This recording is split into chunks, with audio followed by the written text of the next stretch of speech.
Well, the second Somali conference, co-hosted by British Prime Minister David Cameron, has reiterated the need for adequate and sustained funding for the African peacekeeping mission. Amisom has since recovered major towns and cities from the Al-qaeda allied Al-shabab. Mohamed Hirmoge explores the mission's challenges and its progress. The Somali government shares its plans for developing its armed forces, police and its public finance management systems at the conference in London. The conference lauds the gains made by the allied forces of the African mission and the Somali army in taking major towns and routes. The London conference will seek to endorse the United Nations Security Council's Amisom mandate that was extended in March by a further 1 year, and will also seek to reiterate their support for the African mission in Somalia. The African mission in Somalia came through a tricky confrontation with the Al-shabab rebel fighters. From street to street, engaging Al-shabab in a fierce combat battle for 4 years before taking control of the capital. This moment, we have done a lot. We still have a lot to do.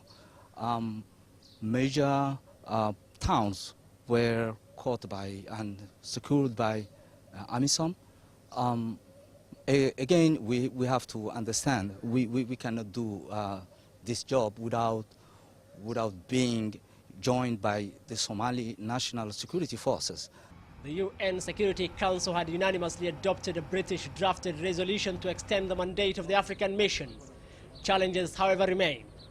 Somalia is a big country. 17,000 we have here are not still enough to do the job properly, especially when we have Somali militaries and policemen are not well equipped and not doing their job by their own. They can't do it yet, their job lonely.